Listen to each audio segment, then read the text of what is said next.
As usual, we are bringing you everything that you need to know about the medical field. So today I have one wonderful person. He's a doctor. He's a psychologist. He's a clinical psychologist, and his name is Dr. Louis Apia Kubi. And today, in this episode, we'll be discussing mental illness in the broad perspective. We are not taking anything out, so just take your seat and flow with us. So, without much ado, Dr. Louis Apiakubi, nice to have you. I'm glad to be here. Wow. I'm glad to be here. And for the people listening who don't know, Yeah, we both attended the same high the school. same high school. Yeah, I'm yeah, serious. Exactly. So it's been a while. I've been trying to get him on this channel, but he's very busy, very busy, dealing with consultations, dealing with different forms of things altogether. A married man with children and all that. So of course we won't get the luxury of time to be hosting him like that. But all the same, I'm happy to have you here, Doctor. I'm glad to be here. All right. So just tell us a little bit about you, and then we move into this. Yeah, of course. So as you said, Louis Apia Kubi is my name. I grew up in Ghana, attended St. Augustine's College, University of Ghana, and then I moved here, I think sometime in 2010. Okay. Went to graduate school from 2015 to 2020 to become a clinical psychologist. In my day job, I specialize in the assessment and diagnosis of ADHD, autism, learning disorders, and stuff like that, right? So that's my jam. That's what I do in my day job. But when I was in graduate school, my dissertation was around mental health perceptions when it comes to the Black community, right? So in my dissertation, I actually assessed, Black Americans, and I assessed immigrants, and I tried to get a sense of how long the immigrants have been in the US and if that changes their perceptions around mental illness at all. Right. So I've always been passionate about discussions around mental illness and how, as a community, we see it and how we can look at things a little bit differently so that the stigma isn't as huge.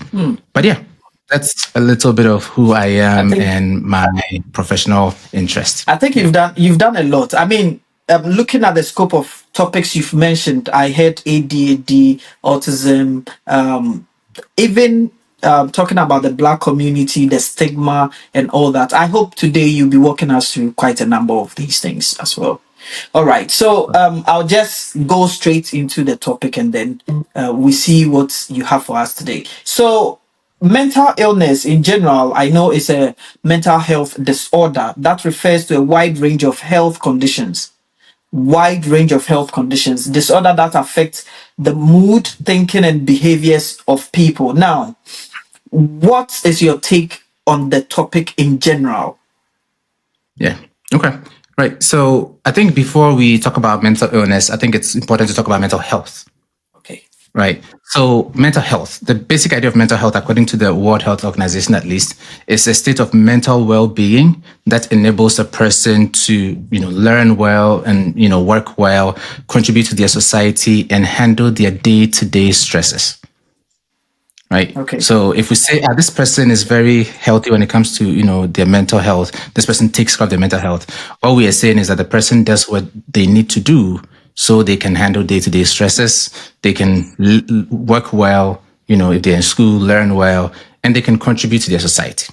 Okay.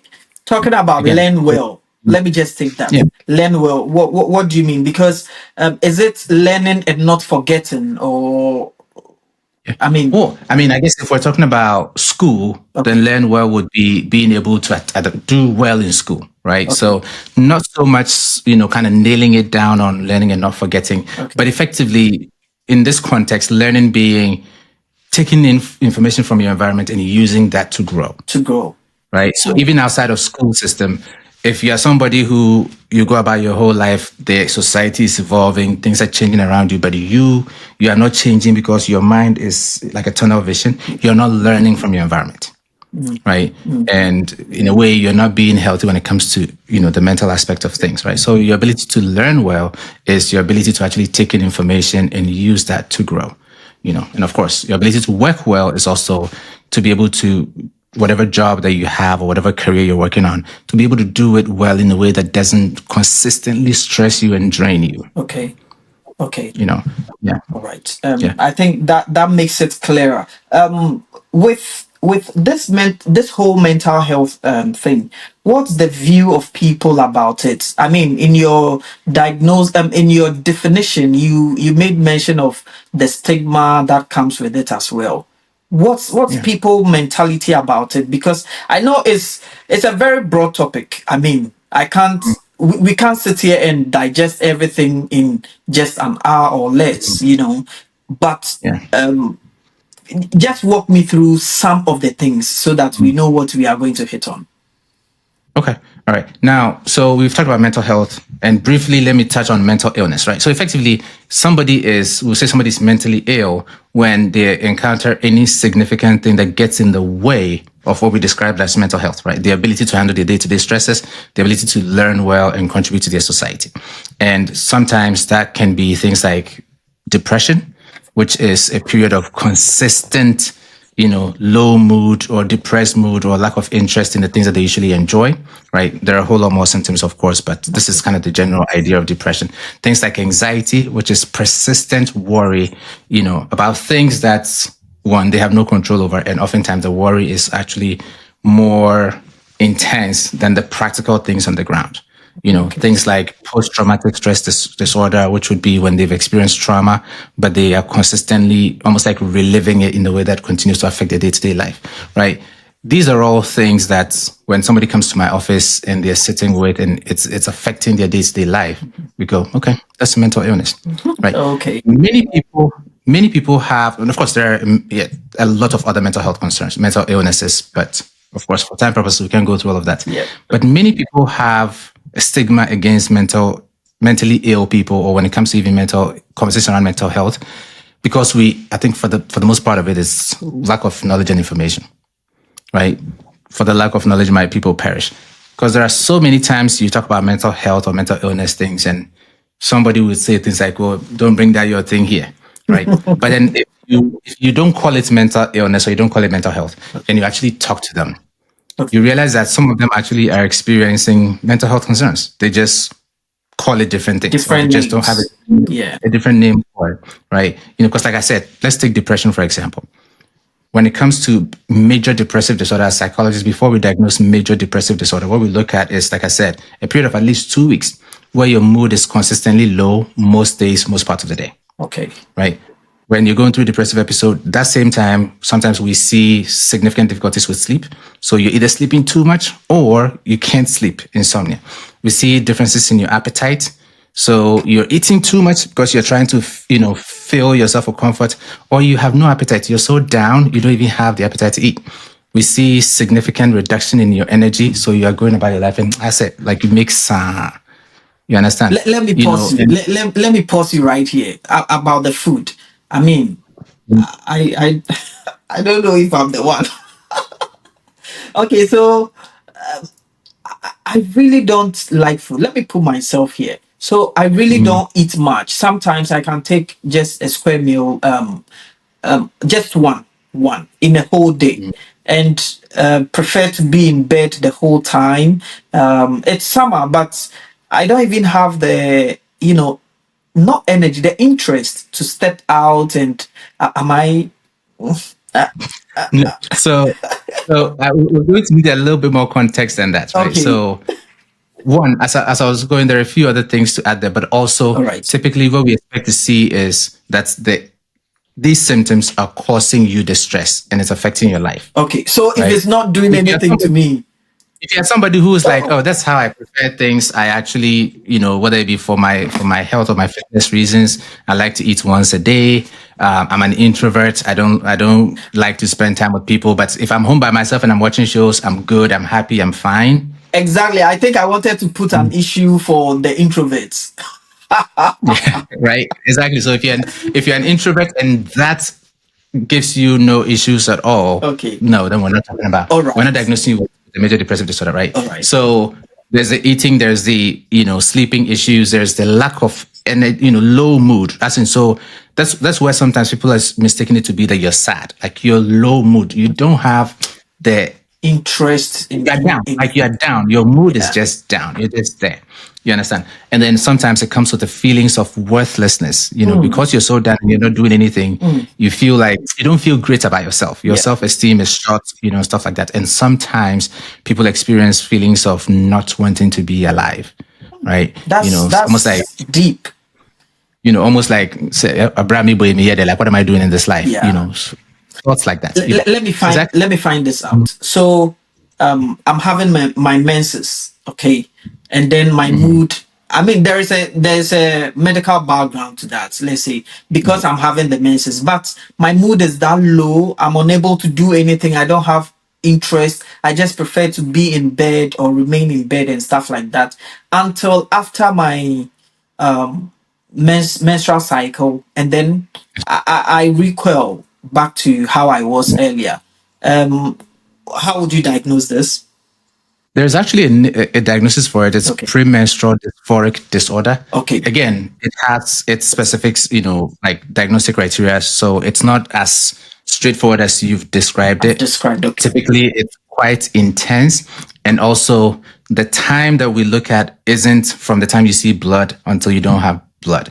It's typically like, if I think it's a Before, like a day, two a or few three. days Yeah. a few days before, Okay. right? Because I think for many women, you begin to experience certain changes in your body Yeah. even before that stuff, right? And also, yeah. So There's that in that case, yeah, there's that premenstrual syndrome which begins with most of these symptoms, and then they enter into it with all the moods, and after the periods, I mean, all these things while away. So I think I support what you are saying. I get you well. yeah. Okay, so So, yeah. Doc, before I lose track of it, Okay. when I was speaking about depression, right? All We've talked right. about the as the US, at least, the DSM-5 Uh-huh. diagnosis, Uh-huh. the thing that we look at. So if you tell a Ghanaian that, this is the symptoms of depression, they'll say, oh, no, we don't do that stuff, right? But then this same person will come and tell you, Jan, and saying, like, these days I've been down, I've been slow. It's not going Me well. da kra me na, I can't even sleep. Charlie, me sorry kra me kra no aduane. Like, I don't even have any The appetite, appetite. Yeah. Then you come and ask, like, like, oh, you used to be like really cool, like you'd hang out with your friends and like that. Then you say, Charlie, these days when I wake up, I don't even want to talk to anybody. I don't even want to talk to anybody. Tell him I'm brave, yes, Charlie, me dana man, sorry, I'm okay. But that same person will tell you, I'm not depressed, I'm not depressed. But you have described all of The the symptoms symptoms of depression.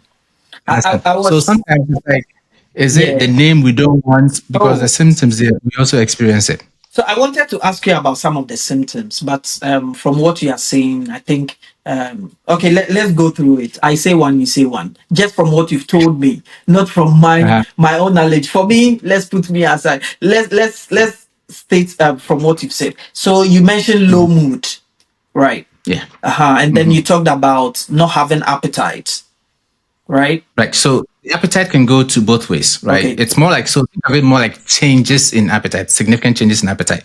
So whether you significantly don't have appetite, or there are some people who also eat a lot because you're so down, food is the only thing that gives you a little Going bit of exactly, happiness, right? So exactly. then it's like you are eating. So Yeah. it leads to weight gain. And then there is sleep issues. Okay. Either you can't sleep, or because you have no energy, all you do is sleep 16 hours a day. Let me say something about this sleep. Basically in the UK for now, what I can pick up is in the UK I see a lot of people buying things like magnesium taken in just because of sleep. Well, it works. Okay, it works, but I think there is an underlying cause to everything that is happening, and it's not just the knee-jerk reaction of going to grab magnesium take and then today you're able to sleep, but the actual thing you need to deal with, you are not dealing with it, which could be any of these mental illnesses you've talked about, right? You know, depression. I just want to hit on that. Just before our interview, I posted on my Twitter handle that I wanted people to choose one of the following topics, and I placed the childhood cancers, childhood syndromes, these autism, Edward syndrome, Patel, etc. I mentioned some of them. And then depression was number one, the childhood syndromes number two, no, the childhood cancers number two, the childhood syndromes number three, and then low blood pressure. Which one do they want me to talk about? And then almost everyone, and this is Twitter Space Ghana, the Twitter Space Ghana, and everyone chose depression. So my interest now is that what is happening to our generation, or what is happening? Are we diagnosing the depression quite a lot, or the fact is the economic crisis is leading people into depression? See, whenever we have these conversations, it's not so much that more people are getting depressed. Okay. We just now have name. We just have kind of, we don't know better what depression looks like. Okay. Right. Because, for example, think about historically, your father comes back from work, you see him like this. You ask him question, Right. oh, for free, so like, but then he went to work for 8 hours, 9 hours or so. But he's been, whether it be just stress or he's been thinking, whatever it is, his mood is just so down. He won't even go and play dummy with his friends again. Yeah. Like he doesn't care for those Have things interest anymore. in this. He has no energy. He has no interest in doing this with his friends. He has no libido. I mean, you will know that as a child. Okay. But his wife is like, he doesn't want to do anything on those level. When they give him food, or Yeah. you understand? You know, and because he has low mood, he's very irritable. Little things are pissing him off, you know, but then he will go and drink. So all you see is an alcoholic, but you don't see what the alcoholic was using the alcohol to cover. To cover. Right. So That's deep. somebody's experiencing the same thing, but they are not drinking it away. They are telling you about it, and they're saying, "Doc, talk about depression." Okay. Right. So I honestly don't think it's so much that more people are getting depressed as much as more people know what depression is. Okay. Some of the symptoms of depression, we have the language for it. Right. You know, yeah, because I honestly don't think that as a society, like almost like we are diagnosing ourselves or we like mental illness or anything. Yeah. We just are not necessarily drinking it away. Okay. You know, or you know, Yeah. smoking it away. Yeah. I get you now. I get you now. So, with when you mentioned the alcohol, my mind something just struck me. Like, are there any centers in our brain, okay, that is basically responsible for these mental illnesses? Now, that one is a question for the neurologists and stuff. Neurologists. But let's leave that. yeah, what I can say though is, so the neurotransmitters in our brain, right? The dopamine, norepinephrine, and serotonin. Yeah. And serotonin. Those are the neurotransmitters that typically kind of are come into question when it comes to depression. Yeah. You know, Okay. how much of, especially serotonin, how much of that you have going on in your bloodstream is what, you know, typically reflects. That's why they use SSRIs, you know, Yeah. serotonin to manage depression. You know, so there's that. And then there's also things like part of our brain, I think the amygdala, which is typically about fear and anxiety, the prefrontal cortex, of course, which is about decision making, the hippocampus, which is about memory. Those are all parts of the brain that things like depression tends to affect. So that's why sometimes when somebody's really, really depressed, it's like when you listen to them talk, it's like you're not making a lot of sense. You understand? Like, you know, because the prefrontal cortex is being affected, you know, the decision center is being affected, right? But again, it's obviously not all biological, right? Sometimes there's the environmental factors to it too. Now, okay, I think that makes a lot of, you know, inputs there. Now, I keep on comparing things between COVID, pre-COVID, and post-COVID, right?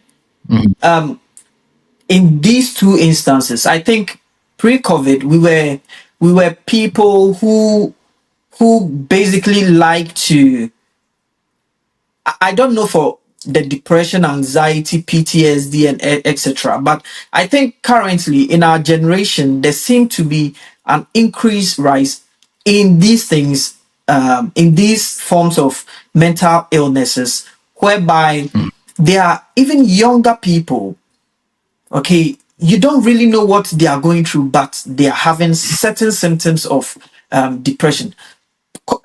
Pre-COVID and post-COVID, is there any difference as of now? Absolutely. Well, so Doc, for all intents and purposes, as a society, as a world, Okay. we experienced significant trauma from late 2019 when COVID hit to maybe 2022 thereabout. Many people died, right? People had to stop school, or at least in-person school. People's businesses collapsed. Yeah. So it's a lot of stuff for people to deal with. There are so many people who had never lost anybody in their lives pre-COVID. Now they've lost two grandparents and a sibling. Right, they're having to deal with that. So there's that. The trauma that we all experienced, there is that one. Number two, COVID forced all of us to stay inside, right? What that also did was that typically many people, their coping skill is socialization. I am that kind of person. I want to But speak to COVID the person I meet on the road. I want to. COVID hits and there's nobody you meet on the road. It's only you and the six people the two people in your house. Yes. Right. So for about 6 months or so, the people who are annoying you is all you had. Right. So sometimes that in itself can push you into a very deep depression. Yeah. And for some people, they're still working through that, even though we are back, we are back yeah. to, yeah. And then also COVID forced all of us to stay indoors and take in information. So many people didn't know much about depression, but for those 2 years or so where they were always on TikTok, they were always watching YouTube, they always taking in information, they now heard about, say I deal with a friend in depression. Oh, this thing is called anxiety. Oh, this thing is called ADHD. Oh, this thing is called this. Right. So now they also have a name for the thing. And one last thing. Okay. Before COVID, if somebody invited you to come do something you didn't even want to go, you felt some way, so you say fine, and you go. And many times you go and you enjoy it. So almost like societal shame forced us to socialize. Exactly. Since COVID hit, somebody will say, "Oh, I have COVID," or somebody I know has COVID, or there's somebody I know whose immune system is compromised, so I cannot be out and about. Yeah. So we got legitimate excuses to not socialize with people, right? So after about 2 years of that, many people have lost their social circles, the thing that you use to cope.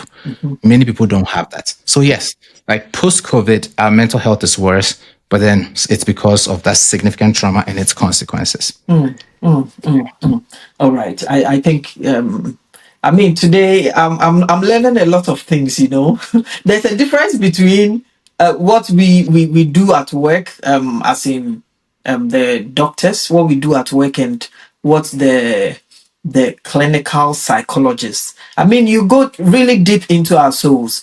Right. So as a doctor, let me do one side of this whole episode for some of the doctors too. People, you guys are enjoying the interactions, right? And then let me also get some advice from doc.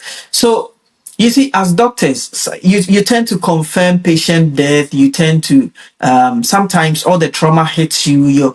You are taking care of a patient, and then something happens. The patient passes on, and it's sometimes difficult getting away from or not being attached to your patient. Sometimes is really difficult. So how do you deal with some of these things when we come to you? Yeah. Well, it is hard. It's one of the reasons why I stopped doing regular therapy. Right. The reason I love doing assessments is because when you're doing assessments, you're taking in a little less of people's trauma. Okay. But for people like Alice, who's a trauma therapist, and Dr. Tanisha, who does, kind of marriage and family counseling, like every day you're sitting in people's worst moments.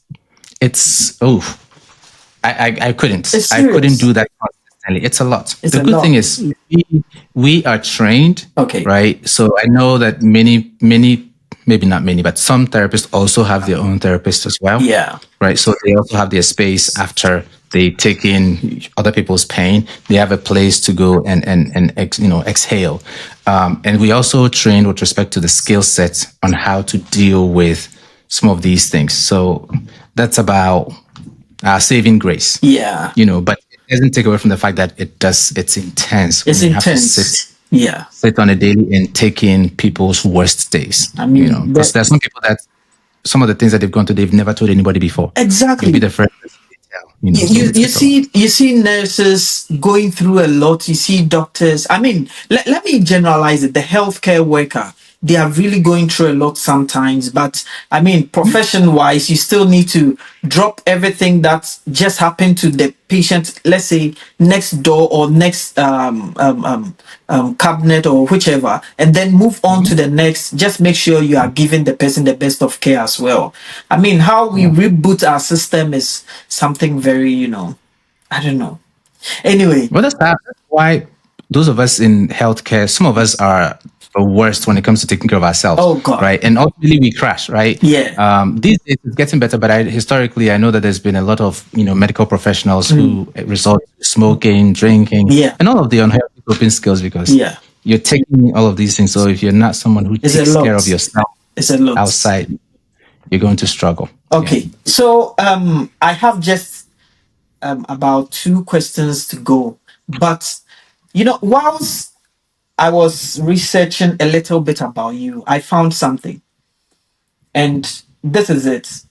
An exploratory study of the impact of stigma and acculturation on the perception of mental illnesses in the Black community. Was that your project work? Yeah, that was my dissertation. Your Yes. dissertation? Tell. Oh, that is it. Okay. Tell me just a few things. What did you discover in the Black community? Well, so I guess let me give you a bit of kind of the motivation going in All and the right. hypothesis going. Yeah. So, I mean, like I said, I've always been passionate about exploring and helping our overall community to talk about mental illness and mental health more. So that was the area that I wanted to, kind of look into. But I also needed to get a sense of where people are when it comes to mental health and their perception of mental illness. So yes, I assessed. I think altogether I had 68 participants, and we assessed. Some of them were African Americans, some of them were Black immigrants, some from Africa, some from the Caribbean, and I tried to get a sense of if they're immigrants, how long they've been here. If those who came here a year or 2 years ago versus those who have been here 10 years or so, is their attitude about mental illness a little different? And what we found is that, surprisingly, pleasantly so, in my study at least, and I think it's important to say it that way because when the fact that my sample and my study gave me these results doesn't mean they're necessarily generalizable for everybody. Right. Because I had 68 participants. Most of them were college students. So it may not necessarily apply to everybody. Yeah. But my data said that for the most part, when it comes to kind of just general perception and attitude towards mental illness, African Americans and Black immigrants, our ideas are about the same. Oh, right. But when it comes to the immigrants, the ones who have been here a lot longer had more positive attitudes and more compassion when it comes to mental illness versus the Johnny just comes. Right. Because if you're a Johnny just come, you are fresh from, you are fresh whichever from culture you are coming from. So where if you are from Ghana like this, the only time you hear about mental illness is when somebody is going to Pantai, or somebody's the going psychiatric to hospital. Okay. Yeah. So your attitude, your impressions about mental illness is different, right? But then the good thing is, again, when people come here and they've been here a while and assimilated a little bit into the system, and I'm speaking about the US, then our attitudes match that of Black Black Americans here. So that was a nice, pleasant surprise. But of course, while working on this dissertation, I had to read and research around stigma. Okay. Right. Yeah. This is the analogy that I use to describe stigma. So there's institutional stigma. So think about the government or the big dogs decide that we don't like these people and their behavior. Let's put them in a house at the outskirts of town. Okay. Right. So that's institutional stigma. The institutions have decided to stigmatize some people because of one thing or another when it comes to mental health, because these people are mentally ill. And then there's public stigma. Public stigma is when all of us are saying, we don't want to be like those people. Okay. So thank God for my brother. I know those people who are like this, that's the whole, even the society, this institutions have put them at the outskirts. But we don't want to be like them. So if we see somebody who is acting like the people at the outskirts, we say, come and carry him. He's acting like those He's people. acting like, okay. He's mentally ill, right? So that's public stigma. And then there's self stigma. That's when you go like, yeah, the way they've been treating these people, me too, I don't want to be like that too. So Okay. even when you wake up and you are feeling some of the things that you saw You with can't other seek people, help. me can't throw beer because Oh, the way I have been treating the other people, they will do same the way. same thing to me. Right. So Wow. that's how kind of stigma works. The institution starts it, the public picks it up, and And then then the individual as well. we internalize it. So there are so many people who have certain attitudes about mental health. Nobody sat them down and said, if you come and tell me you are depressed, I would think you're weak or I think you're mad. We all kind of took it in the system through, whether it be through movies, through other people's conversations, and stuff like that. And then we too have believed it. And sometimes we've even been part of, spreading Yeah. it in the word. But definitely because we believe it, we won't admit to having any of those issues ourselves. That's serious. If the government does it, or let's say institutions do that, and then the community also tends to pick it up, whilst in your small bunker or chamber or wherever, you also begin to process the same thing in your thoughts, and then it becomes something that has, it stays with you, and then you Mm-hmm. refuse to seek for medical help. Now, Yeah. you see, depression is a big issue.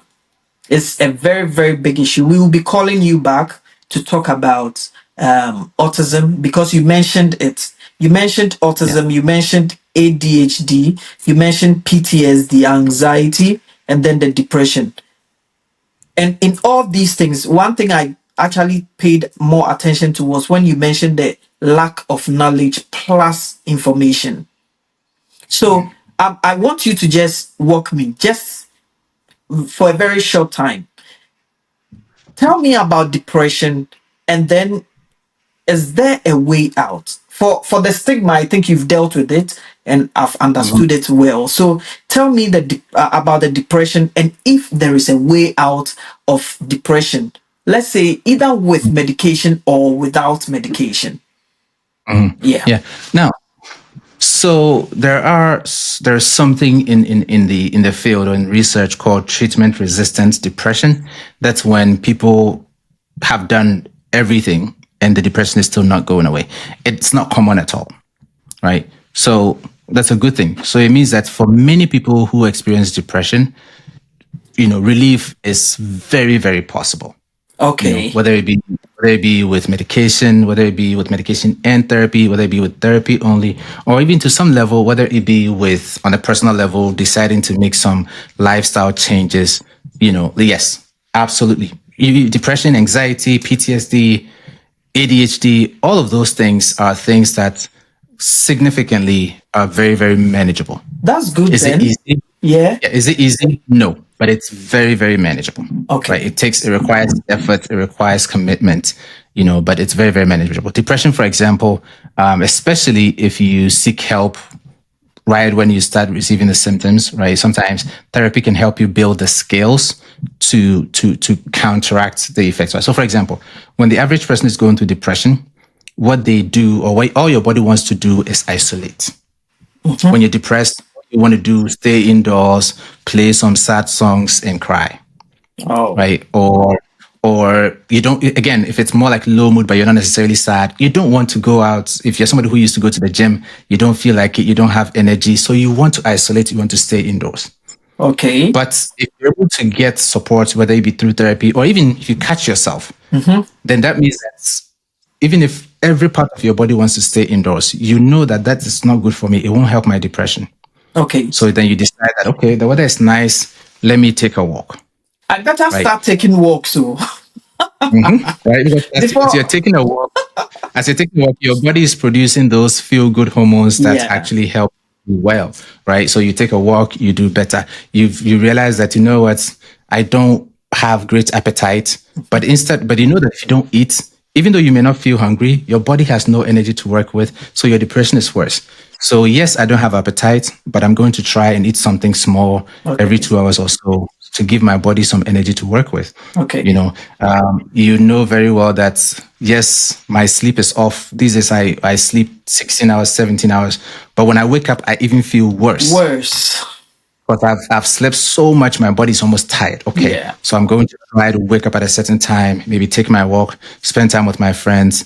And those are some of the things that help improve your mood. But you Surprisingly, know about these things. yeah, surprisingly, with this kind of sleep, you might, even after 16 hours, 17 hours of sleep, when you get back to bed, you would even sleep an extra Oh yeah. 4 hours again. It's really Yeah. terrible. Yeah, and you feel worse Yeah. for it, right? So, like when you are depressed and you lean into everything that we call it action urge, like when Okay. you're depressed, all your body wants to do is isolate. If you lean in, you almost like you go even deeper into it, But if you have this information or if you're in therapy, then you know that, okay, my body wants to isolate, but I know it's not good for me. So I'm going to go spend some time with my friends. I'm going to take a walk. I'm going to watch my diet. I'm going to watch my sleep. I'm going to increase my physical activity, and that will help with my mood. There are times when it's based on your brain chemistry. Like I said, the levels of serotonin, dopamine, and all of those things. And sometimes medication can help. You have to be open to that for you to go see a psychiatrist or, Okay. an expert, for them to prescribe you some medication. Because there are people whose depression can be so deep that they don't even have the energy to get out of bed to go bath. Right. For such a person, if you tell him, go take a walk or, go exercise, it's like, it's not going to happen. So somebody like that may need some medication as a pick me up Yeah. to get to the level where they can actually then go and do the walk or, go do something, So yeah, I guess to bring it back to your question, treatment is very, very possible. Depression is very, very manageable. There are levels to it, but on the broader scale, depression, anxiety are all very, very manageable. Okay. Okay. So let's say what let me state it well. Have you What's the worst kind of patient you've ever had? I mean, not name per se, but with symptoms showing that depression is really a dangerous thing. Well, so I don't think the patients that I struggle with, right? It's Yeah. probably a better way to phrase it. Patients that I struggle to work with, they're not necessarily bad or good, that Okay. I struggle to work with them All right. are people who, in a way, I know it's part of the depression, but are people who we will talk about all of the things that we have to do. Will, they won't even do one. Right. And then they will come next week. Like they will come week after week, they will come because they're getting some benefits from Probably the work that we yes. Maybe they are Yes. getting their benefits sorted. So But the things that we actually discuss that can actually help improve their mood, yeah. they will not. Then they will come back and we'll have the same conversation we had last week. Right. And then they'll go again and we'll do it all over again next week. Again, like I said, part of the disorder, I get that. But I personally struggle with Dealing patients with like that. yeah. At some point, I'm like, I'm tired of having the same conversation. The same cover over and over again.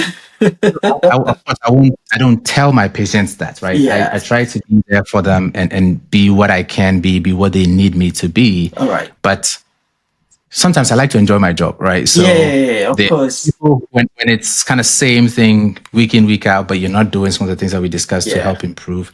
I struggle with that, but Do you think okay, do you think signing up to the gym, community groups and etc. they work? Do you think they work? yeah, absolutely. do. Especially when it's more of a Okay. group way of doing things, right? Because it's very hard to get yourself to go do this, especially if you're like me who has ADHD. Follow through, your discipline and your follow through are going to be limited. If you're depressed, you have no motivation. Yeah. But if you signed up for a group Zumba or a group workout class, a part of you feels like you don't want to be the person who is obviously not there. So even if you don't feel like it, or even if you don't have the energy for it, it forces you a little bit. Like, fine, you Okay. put your outfit on and then you go. You go do your Zumba, you go do your exercise, and you Yeah. feel better after. It will be easier to get yourself to go next time, right? So I'm a huge fan of, kind of group things like that because Okay. it's almost sort of an accountability part to it. Gyms outside of people's homes can be very good as Helps. well Okay. because sometimes it's also tricky. Many people don't do it like just getting up and, lifting metals in their own house, or even if they may have treadmills in their house. I But don't. I to don't. something about it It's just difficult. isn't. I mean, getting up from your bed, especially when you know, oh, the next minute you are supposed to be at work or something like that. I mean, Mhm. you don't want to, like, the bed is already cozy. Come on. Yeah. So if you're a member of a gym, especially if you've paid something to be there, Something like that. sometimes, yeah, sometimes that's the motivation that gets people to go there, Okay. to go to the gym, and do what they need to do as well. So yeah, absolutely. And I mean, obviously, exercise as a general thing Okay. definitely helps with mood and managing mental health. Yeah, Thank you very much for all the information you've given us. My last question is there hope? absolutely. There It's is. which, strangely enough, right? I think the thing that's isn't giving you hope is what gives me hope, right? Because in your mind, there are more and more people being either diagnosed or talking about depression, and that feels, I guess, depressing to you.